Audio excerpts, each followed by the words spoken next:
We're thrilled this evening to be joined by Florida Agriculture Commissioner Nikki Freed, a good friend of many of ours in Florida.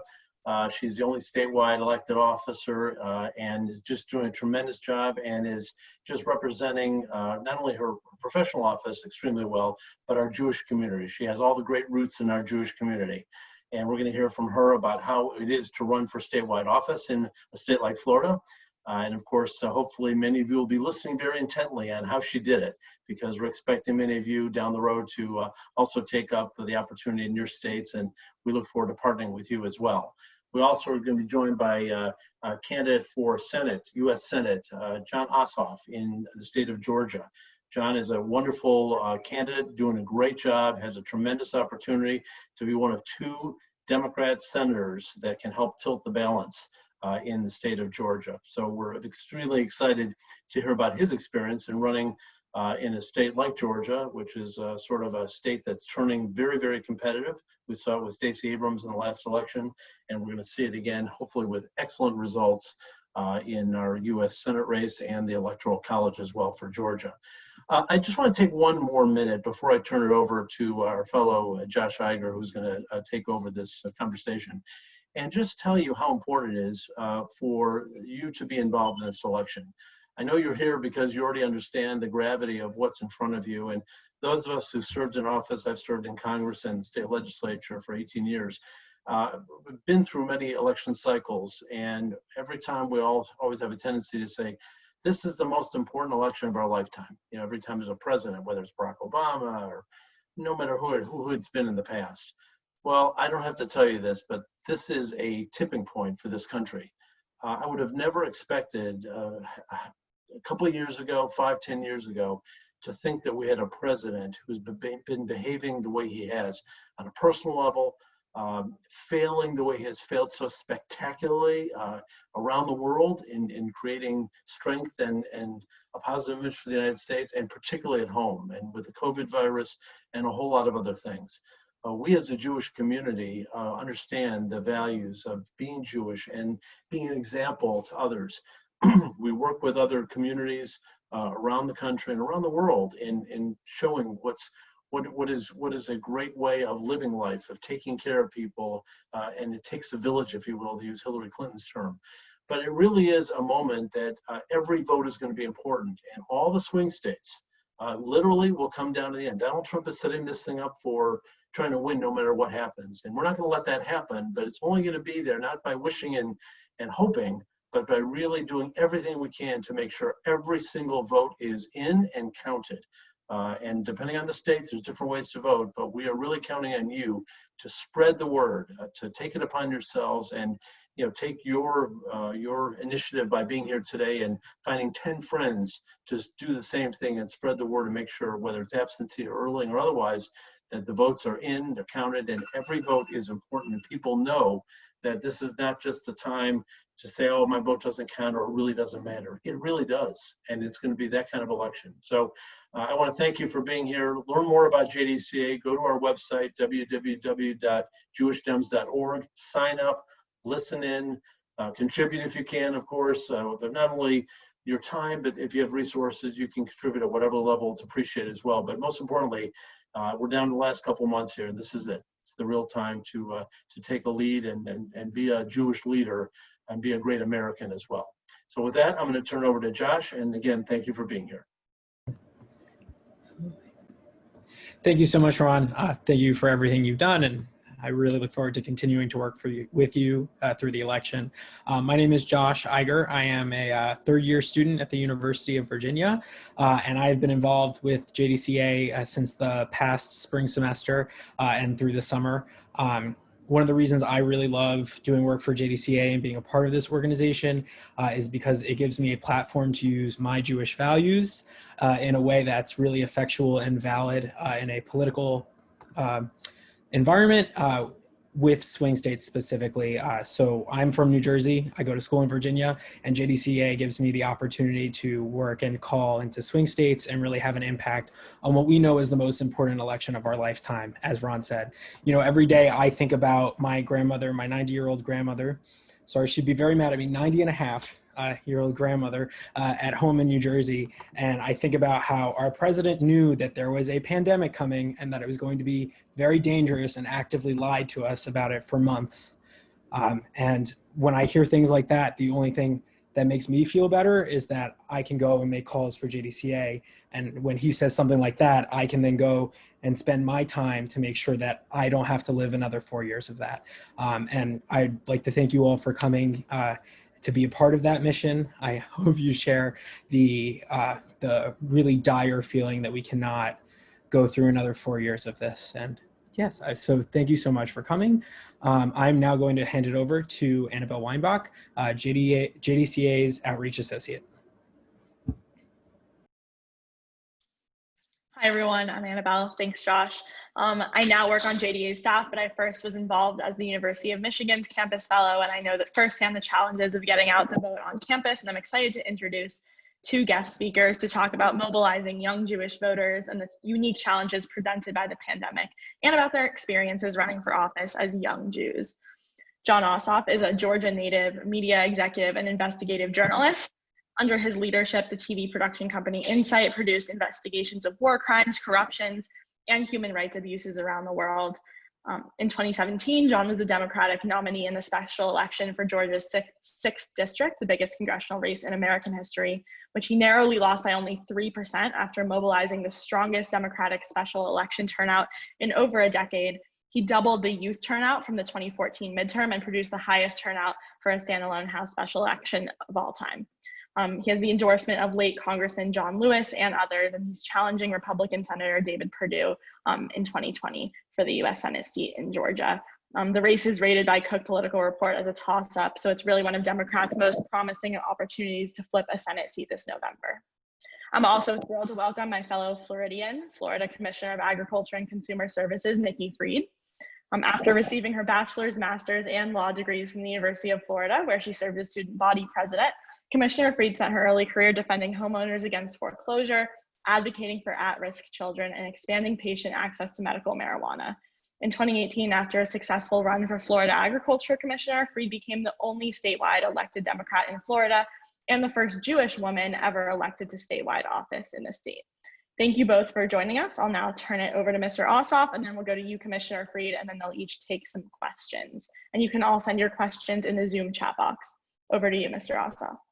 Thank you so much, Annabelle. I appreciate it. Congressman Klein, thanks for the introduction. And Nikki, it's great to see you. Great to finally meet you. I've heard so much about you, and I'm an admirer of you and your work and your extraordinary success in Florida. And hello, everybody. Thank you for tuning in. I hope that this finds you in good health and that your families are well and that you're feeling the same determination and hope and confidence without overconfidence that I am. I think the congressman described the stakes well. Our country is at a fork in the road right now, and we can continue down a path of extremism, corruption, authoritarianism, and racism, or we can commit to building the kind of country that I imagine attracted most of our ancestors sometime in the last 150 years. On my father's side, Eastern European immigrants who came here fleeing persecution in Lithuania and in Ukraine and Belarus around 1900 and 1920. Many of you probably have a similar family story. Or my mother is actually an immigrant herself who came here from Australia when she was just 23 years old because she believed in this country. And she didn't harbor delusions about our past or indulge some kind of fanciful notion of America as a society without failures and flaws, but she believed in the promise of this country as a place that was tolerant and welcoming, where people fleeing persecution and striving for opportunity could come and get ahead and not be defined by what made them different, but become part of a greater union. And what's happened in the last 4 years has broken my mother's heart. And, that's really why I felt compelled to get into electoral politics at this moment. It wasn't the plan. I've been working as a journalist and a media executive, but Donald Trump's presidency represents a political crisis in our country. And look, corruption and dysfunction and partisanship and and mistrust of our institutions and each other, it doesn't start with Donald Trump. He's a symptom of a deeper corruption. Leadership like this only grows out of soil that's already been poisoned. And we have a campaign finance system that has steered public funds and public support to narrow private interests at the expense of the public for decades now, undermining confidence in our political institutions and our government. We've got to fix that. We've got to reform our campaign finance system and overturn a Citizens United decision, get big money, secret money, corporate money out of politics to return government to the work of the people, which is what it's meant to do. We also have to win this race because Donald Trump does represent a unique kind of threat to that vision of our country that I imagine most of us here share. And I think that as a young Jewish person and someone who grew up with Holocaust survivors in my family, and someone who is keenly aware of what right-wing ethno-nationalism, what kind of a threat that is to human rights and democracy. As Jews, we have a elevated consciousness about the risks of right-wing nationalism and extremism because of our own people's recent history. And that's why I feel so profoundly that we all have to be giving this our all right now. And I'm not here to tell y'all what I'm doing and what my campaign is doing to get out the vote. I'm actually here to ask you to take that responsibility on your own shoulders, because believe me, we are working hard, and my team and I get up every morning and think about how we can squeeze the most out of all 18 hours of our workday. But this has to be a bottom-up movement style, whole community, whole national effort to get out the vote, especially in states like Florida and Georgia, where we have real problems with ballot access and voter suppression. We have to overcome those impediments to voting by helping people exercise their democratic rights and getting our fellow citizens, our colleagues, our classmates out to the polls. So this is a moment when it's appropriate to feel some anxiety. It's appropriate to feel deep concern about the precipice that we're staring over, but it's also appropriate to feel passion and determination and confidence and just channel all of that into hard work. So I'm grateful to you for the hospitality. Hope you found something useful in those remarks and look forward to your questions. Thank you, John. And too, I'm so glad to finally get a chance to meet you. I have 3 stepsons that live in Atlanta. So and my fiance, who is here with me as well, is from Atlanta. So we travel to Georgia almost every other weekend, and seeing your signs all over the state. I'm very hopeful to your election and looking forward to seeing you in Washington, D.C. And of course, my good friend, Ron Klein, who's always been a friend and somebody who has reached out. And really thank you to all of you for wanting to step up and be part of this election cycle. And as I've always, talked through, my past and my history, grew up in Miami. I was very involved in B'nai B'rith. I was involved in both the state and then the national level of BBYO. And was taught then, to CUNY alum and through our Jewish history and our heritage, that we have an obligation to stand up when we see an injustice, when we see something going wrong in society, that we're supposed to do more, that we have been given, opportunities to give back to our country, to give back to our communities, and really try to show people a good way of life, of how to help your fellow neighbors and to make this world a better place. And then I went to University of Florida, where I was student body president, the first and only Jewish female student body president of the University of Florida, in an old boy network. And I see some Gators on the line. And we spent a lot of time talking about getting out the vote on campus. We started a Chomp the Vote. And what's so difficult about college campuses is why we need to start working today, start educating, because of the fact that people are still registered at home and don't know what that means to get an absentee, to ask for whether in your state it's an absentee ballot or vote by mail ballot, and then comes early voting, and on the primary, an actual day of elections, Sometimes people are turned away if you don't know exactly the rules and the laws. And in fact, unfortunately, a lot of provisional ballots get tossed away, which are our college campus students. So it's really important, that we are organizing on campus, we're getting out our message, and that we are educating our students of how to vote. Making sure not only they registered, but how to make sure that they've got their ballot. I was actually talking to somebody over the weekend where their daughter created an app that allows you to put your demographics in, your voting record in, and decide whether it's more beneficial, where your vote's going to be counted more, whether it's on your college campus and in that county, or to be able to vote back home. So a lot of great things that are happening. But John and Congressman Klein, nailed it on the head. How important this election is. And I spent a lot of time traveling our state, going onto the national circuit and having the conversations of, why Joe Biden over Donald Trump. And I always like to tell this story, that when I was 9 years old, my parents asked me what I wanted to do for my 10th birthday. And I said I wanted to go see the White House. And I didn't know back then who was president. I didn't care, but there was this aura around the White House and the presidency, and just this position that was, above the person holding it.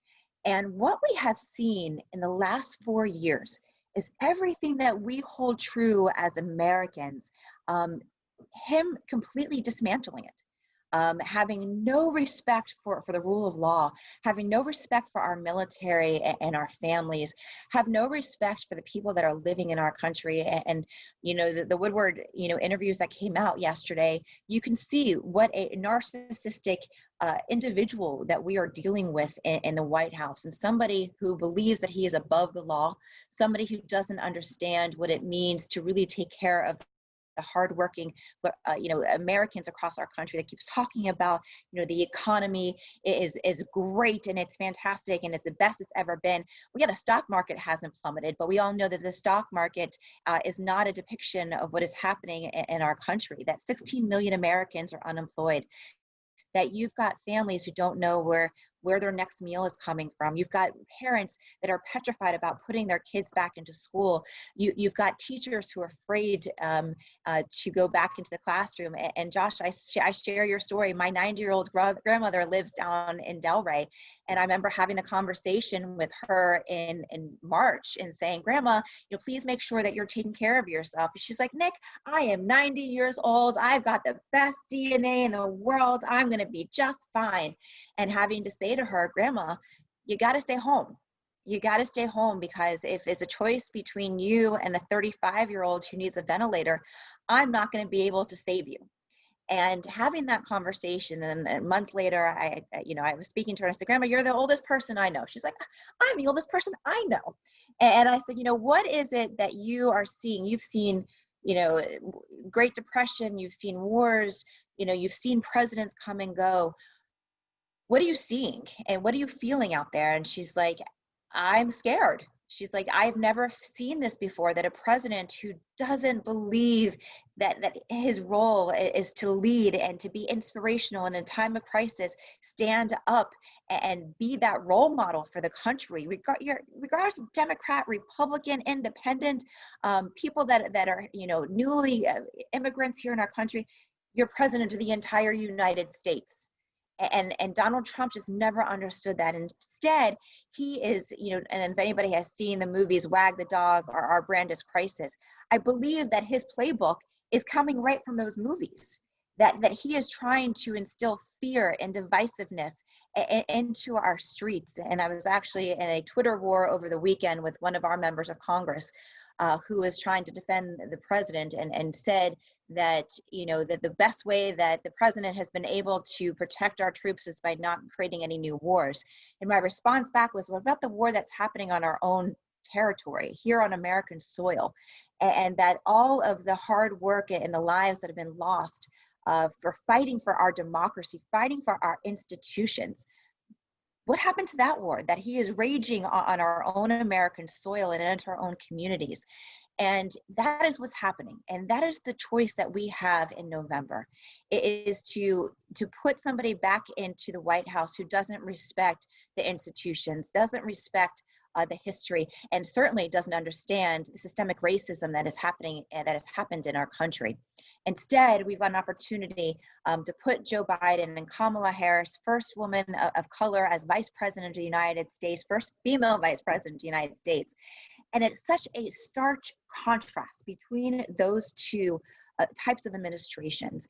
And we do, as Jews, have a moral obligation. I had an opportunity to speak at my temple a couple months ago via Zoom, and talking to how that this election is on our shoulders, because the fact that we know that they are trying to get to the Jewish vote. That Trump, and here in the state of Florida, DeSantis has tried to say Trump has been the best president for the state of Israel. And the state of Israel and the people that are there sometimes do believe it. I was over there for our trade mission with the cabinet last year, and Ron can attest to this, that you walk around and they've got yarmulkes with Trump on it. That they're naming territory, new settlements at Trump. They're naming them after him. And so they're trying to get into our Jewish community and trying to say, not only has Trump been so good for the White House, good for Israel, but then also trying to make us doubt, where the Democrats are. And trying to say that the Democratic Party now is for pro-Palestinian and anti-Israeli, and trying to get that is who the Democrats are today. And I had an opportunity at our trade mission last year to be in a room with the members of the cabinet. There's 4 of us with Bibi. And Bibi sat there with Ron DeSantis, our governor here in the state of Florida, having this conversation about how important 2020 is for the state of Israel, and making sure that we put Trump back in office. And I had to stop this ridiculous conversation and saying, all due respect, Mr. Prime Minister, but as a member of our cabinet here, and as the only elected statewide Jewish Democrat and Jew, I can tell you unequivocally that the Democratic Party in the country and in the state of Florida stand united behind the state of Israel, that American Israeli politics has never been partisan. And I can tell you on my watch, it never will be. And, and those are kinds of conversations that we need to be having with our peers, especially in our college campuses, where we know that is happening a lot, that those conversations on the very far left of our party, and it's okay to be left and it's okay to be progressive. But we've got to make sure that we don't lose sight of where we stand with the state of Israel. And, when in 2016, I had a lot of Republican friends say, I don't understand why you're still with Hillary. Donald Trump has been so great for the state of Israel. And I said, you know what? Because we're not just one issue, demographics, our moral compass and what we're taught from day one of how to make sure that we are protecting other people. We've been the ones who have been persecuted and been, put into camps. And so now this obligation is ours to hold and to make sure that we are continuing the fight of our ancestors. That is not just about us. It's about our neighbors, and it's about those who haven't had a seat at the table. And it's making sure that the people that Donald Trump is wanting to send back and put into cages, and to make them feel like they are beneath us and not Americans, that we have that obligation to stand up and say, not so fast. And that is why we continue to support the Democratic ticket and the Democratic causes, because we're not just one issue candidates and one issue party and demographics, that we have this, obligation to heal the world, stand up. And I will do my part every single day until November 3rd, but we need you on your college campuses to be doing your parts as well. Be sharing that message of why we are Democrats, why we chose to be Democrats, and why we are making sure it is important to our country and important to the world that we elect Joe Biden and Kamala Harris on November 3rd. And we are counting on you. Every single election, we count on the youth vote, and everybody says the youth vote never comes out. I know that you all are going to prove them wrong in November, and they're going to mobilize like we have never mobilized before, and making sure that our message is getting out to our campuses, to our friends, to our people at home. So again, I know I've taken way too much time, but thank you for allowing us an opportunity to come on tonight and to share our stories. Great, thank you so much, Commissioner Freed and Mr. Ossoff. My name is Jonathan, and I'm JDCA's Outreach Manager, and I'll just be moderating a few questions. I recognize both of you have very tight schedules, and so we'll just start quickly with Jessica Robbins, who has the first question. And a reminder to please send your questions over the Zoom chat, and we'll ask them momentarily. Over to you, Jessica. Thanks, Jonathan. So, Mr. Ossoff, my question is for you. Many young voters feel disillusioned by politics and tired by the extreme polarization we're seeing in Washington. Since you're a millennial yourself, what is your advice for young people looking for ways to make an impact in their communities? Thank you so much, Jessica. Nice to meet you. Thanks for the question. And I think that that is felt by people of all ages right now. And one of the things that sometimes when you're very close to the action that you can lose sight of is that most people are not eating, breathing, living, sleeping partisan politics. Most people are not checking Twitter for political news. Most people are not watching Fox or MSNBC. Most people are just trying to get through life, build wealth for their families, provide a better opportunity for their kids than they had, play by the rules, and live an ethical life. Most people were just trying to pursue the basics. So for what it's worth, Jessica, the way that I try to approach a question like that is to remind myself that even though as a candidate, I'm so close to the heat of the daily political battle, that's not what matters to most people. And that I need to stay focused on offering solutions that actually improve daily life for ordinary Georgians.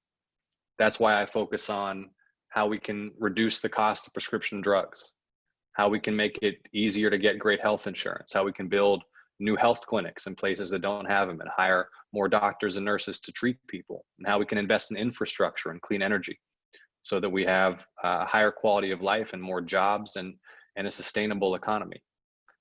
So I think that part of the answer, Jessica, is to focus on the issues. And the other part of the answer is not to write anybody off or make any assumptions about anyone. And we go after every vote. We make our case to every voter without prejudice and bias, and welcome support from all corners.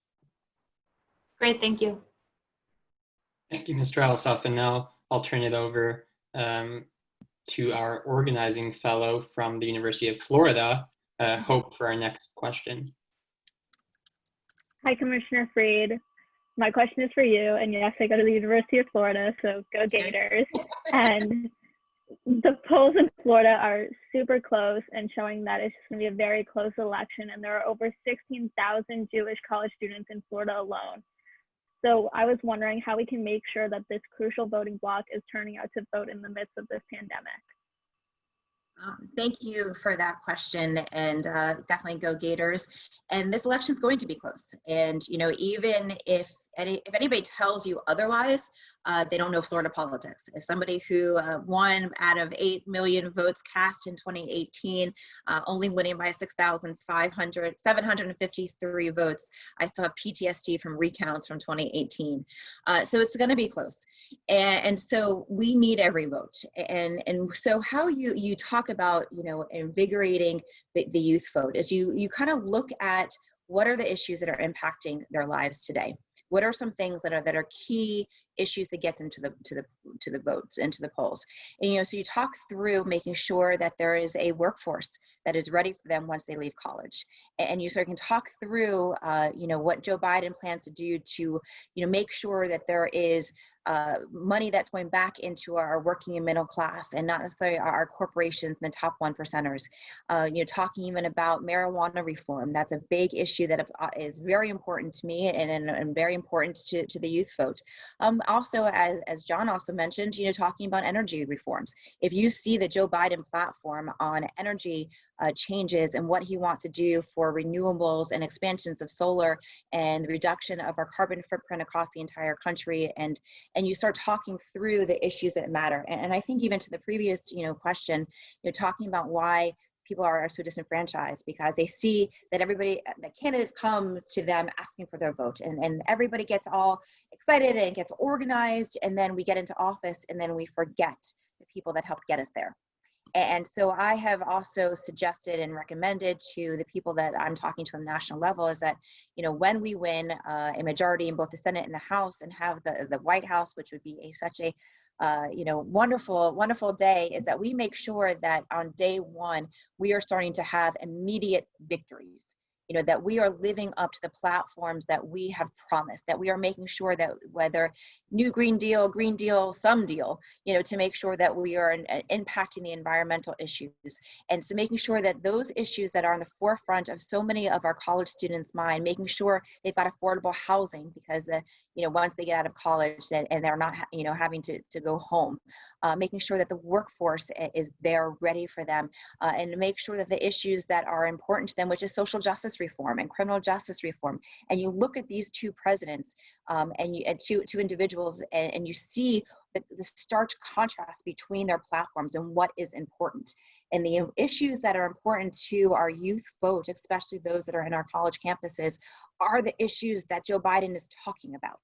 And so if they sit on the sidelines, they can't, as we always say, when people are, a Obama quote is, when people start, booing at, when they start talking in a speech, so don't boo, go vote.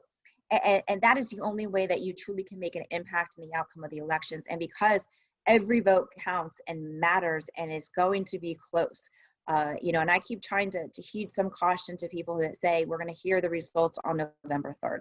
And I would heed some caution because we know that in order to get all votes counted, we may run into a couple of days after November 3rd. That means democracy is working. That means that every vote is being counted and that we have protected the vote.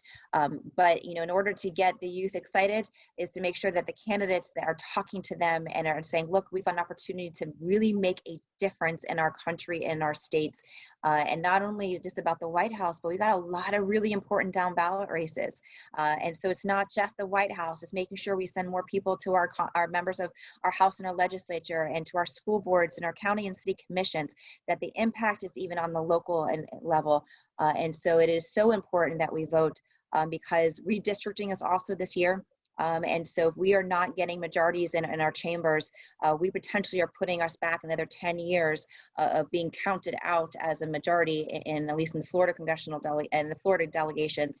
And same thing with the census, making sure everybody's filling out their census, because that's the only way that we are going to be able to pull down resources from the federal government for so many of the social programs that we all fight for every single day. Great, thank you so much. And so we have a lot of questions coming in the chat, but I do want to be conscious of your time.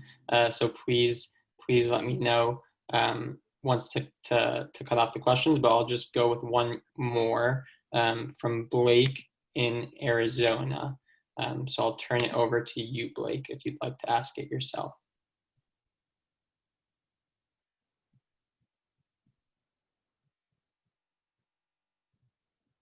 In the meantime, we have a question from Leo regarding anti-Semitism. Leo asks, with anti-Semitism on the rise in the United States, how can we get more people on both ends of the political spectrum involved in fighting it? I can take that if John wants to chime in. I think that is an important conversation, and I think it goes into the same breath as social justice and some of the tensions that we're seeing right now with the Black Lives Matter movement.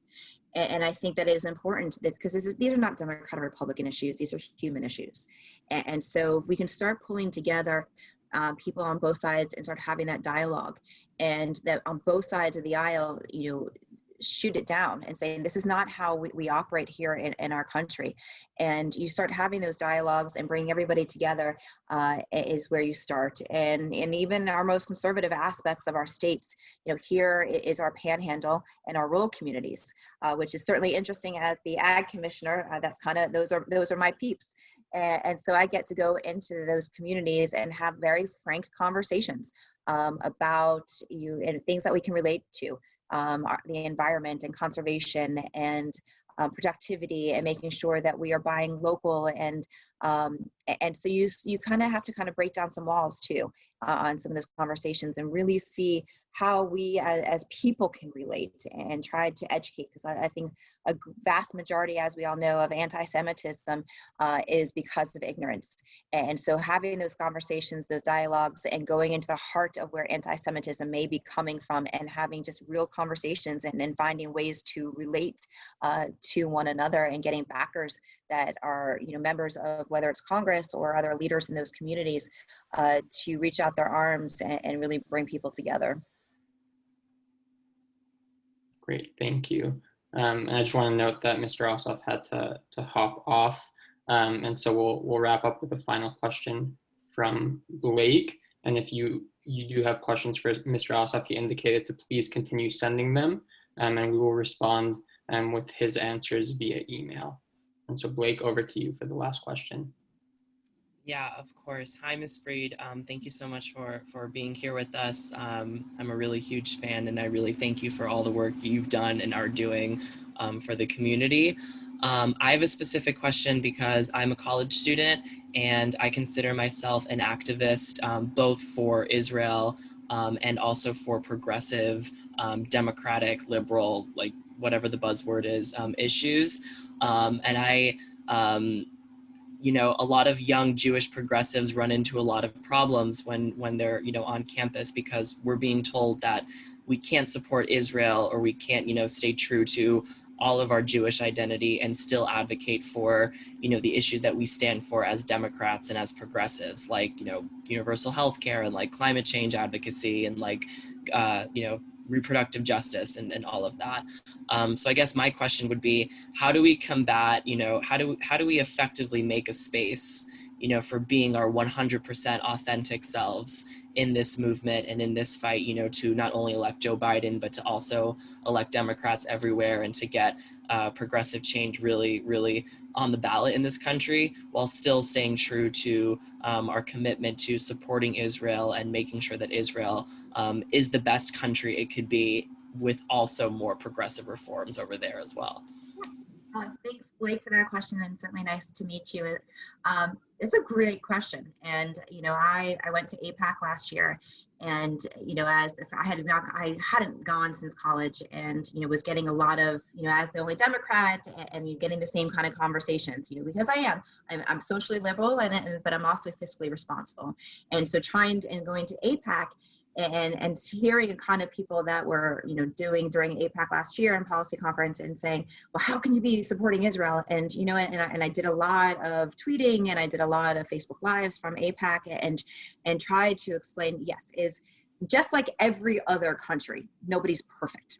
You know, that certainly, you know, the state of Israel, you know, yes, I grew up thinking that Israel was, you know, the beacon of light, and, you know, wanted to make Aliyah, and you know, and talked a lot about that, and but no one's perfect, and so of course, as democracies grow and as demographics grow, countries need to grow, and so there's certainly policies that need to be shifted inside of Israel. But then I always focus on why Israel is amazing. And I light up talking about, you know, going over to Israel and just walking off the plane, and there's just like this spirit there that just uplifts you. And, you know, but more importantly, you talk about why it's important stabilizing for America and the American-Israeli relationship, why that's so essential. One, it is the only democracy in the Middle East.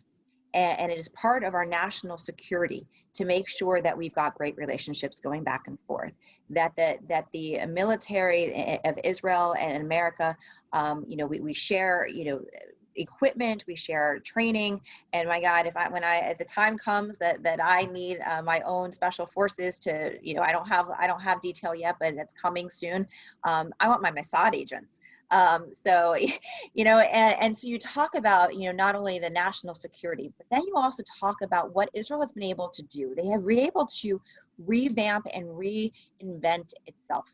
That, you know, growing up, you know, I'm a couple years older than some of you, that we grew up thinking that Israel was there because of the Holocaust, that we were given Israel because we needed a Jewish homeland after the Holocaust, and the world came together and gave us Israel. And that's kind of what we talked a lot about, you know, when I was growing up, with, again, Holocaust survivors still around and pretty prevalent. I've been on the March of Living twice, once in high school and then once back in college to help start the college march on the off years. But I talk about now, when I went back into Israel for our trade mission last year, and we had our cabinet meeting inside of the new embassy in Jerusalem. And again, there's 4 of us on the cabinet in the state of Florida, and I got to have an emotional connection when I spoke, that how important it was for me to be there as the only Jewish member of our delegation, of our cabinet, first Jewish member statewide for 40 years in the state of Florida. We haven't had any statewide in 40 years. But I also, as I traveled through Israel, they have become a hub of inventions and innovation.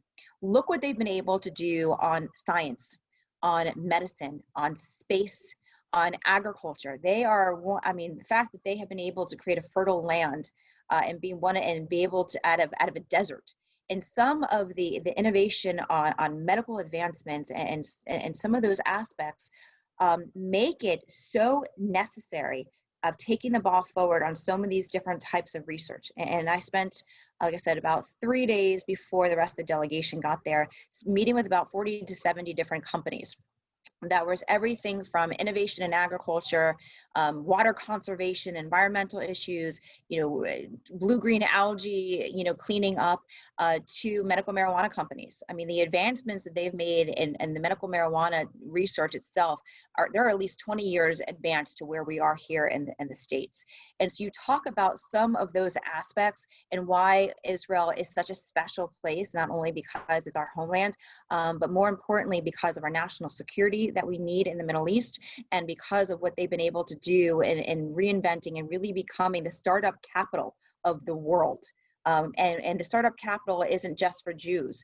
Everybody there, I met with a lot of Palestinian, groups as well, that are part of this really big hub of just shared technology and innovation. And so I think you start going on some of the policy issues and you take away some of the personal side where people, are maybe thinking that how can we support Israel as progressives? Very easily. We talk about all the great things that they're doing for society. And I think you kind of shift that conversation a little. Great. Well, thank you so much, Commissioner, for joining us and for all the work that you're doing in my home state of Florida. I'm now going to turn it over to JDCA's Executive Director, Haley Seufert, to tell you a bit more about JDCA's work and how you can take action in this critically important election. Prior to her work for JDCA, Haley worked for 4 members of Congress, including as National Security Advisor to Senator Kamala Harris, and on the Obama campaign in 2008, where she was the Florida Jewish Vote Director. Haley also served as the Senior Policy Advisor to U.S. Ambassador to the United Nations, Samantha Power, in the Obama administration. For the past 2 years, Haley has led JDCA as its first Executive Director. I'll now pass it on to you. Thank you, Haley. Great. Thank you so much, Jonathan. Thank you, Commissioner Freed. Thank you to Jon Ossoff for joining us. And thanks to all of the JDCA student fellows who are on the call. A special shout out to all of you for working so hard for Democrats this election cycle with JDCA. I don't want to just talk to you. I'm going to also share with you a little bit about JDCA and exactly what JDCA is doing in this election. Many of you know JDCA, but I want to give you kind of a snapshot of where we've come from and where we are. We are an organization that was founded 3 years ago, and the premise of the organization is just how much elections matter, how important it is to elect Democrats who share our values, the kind of values that Blake was talking about in his question, both pro-Israel and socially progressive, democratic and Jewish values. We know the Jewish vote matters. We know that this is the case for 3 reasons. One is that we show up to vote on average about 15% higher than the American electorate. 2 is that we overwhelmingly vote for Democrats. As you can see in the last election, almost 80% of Jews voted for Democrats. And the 3rd is where we live. In states like Georgia and Florida, they're going to determine the outcome of significant elections, whether it's the presidential election or control of the Senate in 2020.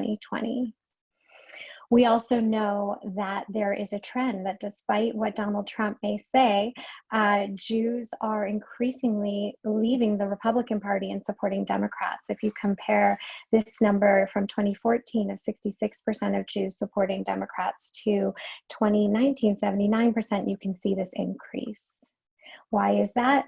Well, Jews have consistently supported Democrats because we share their values on every issue. But this issue of our growing insecurity due to Trump's emboldening of white nationalism is new in this election.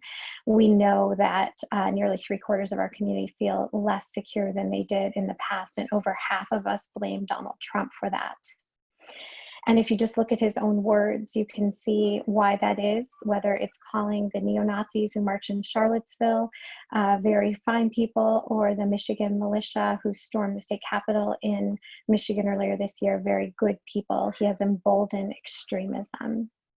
We've seen it even in some of these Senate races, including Jon Ossoff's race, when sitting Senator David Perdue used the most cliched anti-Semitic stereotype to attack Jon Ossoff. And I would go even further to say it wasn't just one cliched anti-Semitic stereotype, it was two. Because not only did he enlarge the size of his nose, but he also alleged that he was buying the election. And JDCA made an ad about that, and it's currently airing in Georgia. If you look at his own words, and these are just some of them and some of the information JDCA puts out, you can see how Donald Trump has targeted our community with hateful language that has reinforced negative stereotypes and emboldened those who have targeted us. But what we say is when they go low, we vote. And that's exactly what we're going to do in 52 days tomorrow, 53 today. That's what we did in 2018 when JDCA helped to flip the House from red to blue. We endorsed 58 candidates and 84% of them won, and we helped to flip 28 seats from red to blue. Now for 2020, we're focused on 14 states. These are the 14. So our fellows are helping us organize in all 14 of these states, which of course include Florida and Georgia, as represented by our speakers today. And it's not just about the White House, but it's also about flipping the Senate, which is within reach. In order to do it, we're going to have to hold on to some vulnerable seats, Michigan and Alabama among them, and then additionally pick up some seats that are definitely within reach in Arizona, in Colorado, in Georgia, and there's our friend Jon Ossoff, in Maine, and there are many others that are also within reach. And JDCA has endorsed all of these candidates with the hope of flipping the Senate from red to blue. We also know that the Jewish vote will matter in the presidential election. In fact, just looking at the narrow margins by which Donald Trump won in key states like Michigan, Pennsylvania, and Florida that determined the outcome of the presidential election in 2016, we know those narrow margins, 6% in Michigan, 9% in Florida, and 10% in Pennsylvania could be overcome by the Jewish vote alone. And I should be clear, this is the percentage of the Jewish vote that can determine the outcome of that election, that Joe Biden could overcome the margin by getting this much more percent of the Jewish vote in these states in 2020 versus 2016. So just looking a little closer at states like Florida, you can see Commissioner Freed was absolutely right. The 2018 elections, but also even 2016 were determined by very, very close numbers that could be overcome with the Jewish vote. And I'm glad that it was raised, the Jewish student population in Florida alone, which is definitely something JDCA is focused on mobilizing. Georgia is another example, very narrow House elections, including Lucy McBath's race in 2018. These outcomes could be determined by the Jewish vote. Now, when we look at the youth vote, all of you, this is where all of you come in, we know that the numbers are critically important, and we are so glad to see that so many younger voters are determined to vote in this election and are overwhelmingly supporting Joe Biden. I find it personally interesting that 36% of younger voters voted in 2018, and this was 16% higher than 2014. These two midterm elections could not have had more different outcomes. 2014 was a huge loss for Democrats. 2018 was a huge win, as we know, and that was because younger voters showed up. The youth vote literally rocked the vote in 2018, and we hope we'll do it again in 2020. And now we're featuring some of our student fellows, Blake, who you heard from, and Leah. We were really happy to feature them on Take Back America. I don't know if any of you joined. I know some of you did. Some of you were in it. And you know, the student fellows play an integral role in our organization. They are helping us get out the vote every day and helping us build our state chapters that are doing the essential work of engaging voters in our key swing states.